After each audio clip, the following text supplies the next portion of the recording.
Welcome to Brinda engineering academy. మన ఛానల్ని follow అవుతున్నటువంటి పాలిసెట్ రాసినటువంటి స్టూడెంట్స్ కోసం ఈ యొక్క video.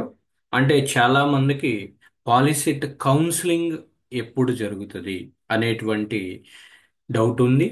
Next at the same time POLYCET కౌన్సిలింగ్కి వెళ్ళే ముందు మనం ఏ సర్టిఫికేట్స్ మన దగ్గర రెడీ చేసుకోవాలి. సో ఒక 3 డేస్ బ్యాక్ రిజల్ట్ ఇవ్వటం జరిగింది పాలిసెట్కి సంబంధించి. ఈ వీక్లో, నెక్స్ట్ వీక్లో పాలిసెట్ కౌన్సిలింగ్కి సంబంధించి ఒక నోటిఫికేషన్ అయితే రావటం జరుగుతుంది. ఓకే. సో దాని నుండి సుమారుగా June 10th are June 15th తర్వాత ఈ యొక్క పాలిసెట్ కౌన్సిలింగ్ అనేది జరుగుతుంది. కాబట్టి కౌన్సిలింగ్కి వెళ్ళే లోపు మనం సర్టిఫికేట్స్ అనేవి కొన్ని రెడీ చేసుకోవాలి. అవి ఏంటి అనేది మనం ఇక్కడ చూద్దాము. మీకు ఏదైనా డౌట్స్ ఏమైనా ఉన్నా కూడా ఇక్కడ కింద కామెంట్ సెక్షన్లో తెలియజేయండి.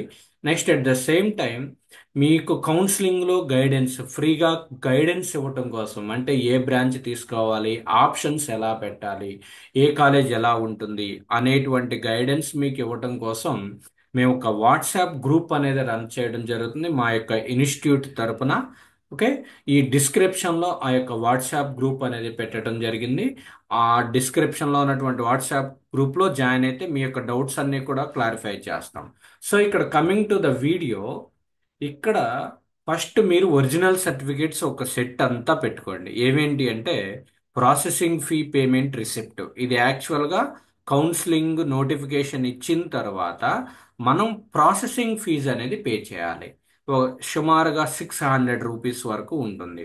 ఆ ఫీజు రిసిప్ట్ అనేది జాగ్రత్తగా పెట్టుకోవాలి. అలానే మీ యొక్క పాలిసెట్ 2025 యొక్క హాల్ టికెట్, ఎగ్జామ్ రాసినప్పుడు ఏదైతే హాల్ టికెట్ ఉందో ఆ హాల్ టికెట్, దాని తర్వాత దానికి సంబంధించినటువంటి ర్యాంక్ కార్డ్, మొన్న ఏదైతే మీరు డౌన్లోడ్ చేసుకున్నారో ఆ డౌన్లోడ్ చేసుకున్నటువంటి ర్యాంక్ కార్డ్ పెట్టుకోవాలి. అలానే ఎస్ఎస్సి మార్క్స్ మెమో ఒరిజినల్ గనక ఆ టైంకి వచ్చేస్తే ఒరిజినల్, లేదంటే ఇంటర్నెట్ కాపీ అయినా కూడా పెట్టుకోవచ్చు. ఓకే. అది ఒకటి. తర్వాత 4th to 10th study certificate, 4th class నుంచి 10th క్లాస్ వరకు ఉన్నటువంటి study certificates.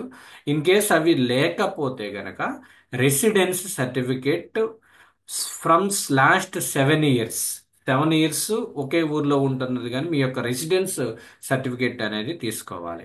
Either this one or this one. Study certificates ఉంటే ఓకే, వెళ్ళండి గుడ్. లేదు అంటే కనుక రెసిడెన్స్ సర్టిఫికేట్ అనేది తీసుకోవాలి. ఈ యొక్క రెసిడెన్స్ సర్టిఫికేట్ ఎవరిస్తారు అంటే మీ సచివాలయంలో, మీ దగ్గరలో ఉన్నటువంటి సచివాలయంలోకి వెళ్తే అక్కడ విఆర్ఓ గారిని కలిస్తే రెసిడెన్స్ సర్టిఫికేట్ మీకు ఇస్తారు. నెక్స్ట్ అలానే కొంతమంది ఓపెన్ కేటగిరీలో పూర్ స్టూడెంట్స్ ఉంటారు.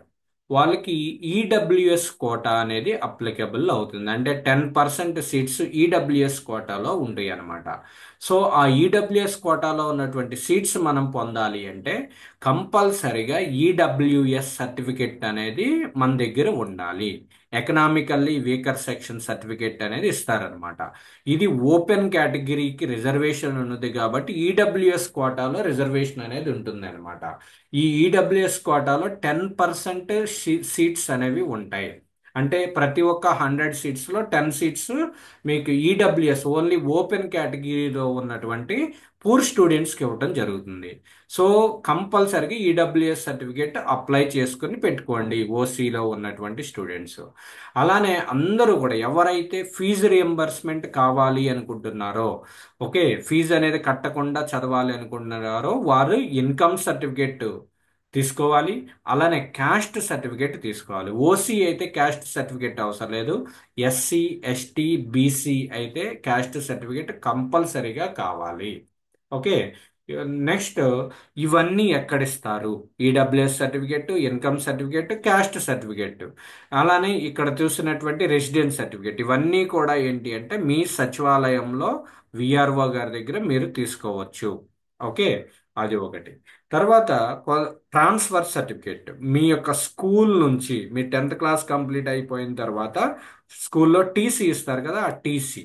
దాని తర్వాత ఇది అవుట్ ఆఫ్ ఏపీ గనక మీరైతే నాన్ ఏపీ స్టూడెంట్స్కి లోకల్ స్టేటస్ సర్టిఫికేట్ అని చెప్పి తీసుకోవాలి. ఓకే, అది ఒకటి. తర్వాత కొంతమంది స్పెషల్ కేటగిరీ స్టూడెంట్స్ ఉంటారు, అంటే ఫిజికల్లీ హ్యాండిక్యాప్డ్ కానీ, లేదంటే CAP quota, NCC quota, sports, scouts, guides, minority, Anglo Indian, ఇవి స్పెషల్ కేటగిరీస్ అంటారు. ఓకే, వీటిలో కూడా కొంత రిజర్వేషన్ ఉంటుంది. మీరు ఆ కేటగిరీకి చెందిన వారైతే గనక మీరు ఈ యొక్క సర్టిఫికేట్ అనేది తీసుకోవాలి. సో టోటల్గా ఇవి, వీటితో పాటు ఒక పాస్పోర్ట్ సైజ్ ఫోటో, ఓకే, ఒక 5 to 10, ఒక 10 పాస్పోర్ట్ సైజ్ ఫొటోస్ కూడా దగ్గర పెట్టుకోండి. సో టోటల్గా మొత్తం కూడా ఈ 12 ఐటమ్స్ని ఈ గ్యాప్లో రెడీ చేసుకుని పెట్టుకోవాలి. ఎక్సెప్ట్ ఈ ప్రాసెసింగ్ ఫీ పేమెంట్ రిసిప్ట్, మీకు ఎప్పుడైతే నోటిఫికేషన్ ఇస్తారో కౌన్సిలింగ్ స్టార్ట్ అవుతుందో అప్పుడు ఫీజు కడతారో ఆ రిసిప్ట్ అన్నమాట. సో ఈ 12 సర్టిఫికేట్లో కూడా సేఫ్ సైడ్ ఏంటి అంటే మీరు ఒక 5 సెట్స్ జిరాక్స్ పెట్టుకోండి. 5 సెట్స్ జిరాక్స్ అనేది ముందుగానే మీ దగ్గర పెట్టుకోండి. ఓకే, ఇవి కాకుండా ఎడిషనల్గా ఏదైనా కౌన్సిలింగ్ యొక్క నోటిఫికేషన్లో యాడ్ చేస్తే గనక నేను మీకు ఛానల్లో అప్డేట్ చేస్తాను. దాన్ని బట్టి ప్రొసీడ్ అవ్వండి. మ్యాక్సిమం ఈ 12 కాపీస్ కూడా సరిపోతాయి. అన్నీ కూడా ఒక 5 సెట్స్ పెట్టుకుంటే ఫ్యూచర్లో ఇబ్బంది లేకుండా ఉంటుంది అనమాట. ఓకే, ఇదండి దీనికి సంబంధించినటువంటి వీడియో. ఈ వీడియో మీకు నచ్చినట్లయితే ఒక లైక్ చేయండి, మీ ఫ్రెండ్స్కి షేర్ చేయండి. ఓకే, చాలామంది ఏంటంటే కౌన్సిలింగ్ టైంలో హడావుడిగా కొన్ని కొన్ని కొన్ని కొన్ని సర్టిఫికేట్స్ మిస్ చేసుకుంటూ ఉంటారు, మాకు తెలియదండి అని చెప్తారు. సో కాబట్టి మెయిన్ మన యొక్క ఛానల్ ఫోకస్ ఏంటి అంటే పాలిటెక్నిక్ సంబంధించినటువంటి ముందు అవేర్నెస్ అనేది క్రియేట్ చేయాలి. స్టూడెంట్స్కి ఏ విధంగా మనం సీట్ తీసుకోవాలి, దానికి సంబంధించినటువంటి కౌన్సిలింగ్ ఎలా అటెండ్ అవ్వాలి అనేటువంటి ఉద్దేశంతోనే మేము మా యొక్క ఇన్స్టిట్యూట్ తరపున ఈ యొక్క వీడియోస్ అనేది చేయడం జరిగింది. సో మా ప్రయత్నం మీకు నచ్చినట్లయితే ఒక లైక్ చేయండి, మీ ఫ్రెండ్స్కి షేర్ చేయండి. ఛానల్ని సబ్స్క్రైబ్ చేసుకోకపోతే కనుక సబ్స్క్రైబ్ చేసుకోండి. Thank you for watching Brinda engineering academy.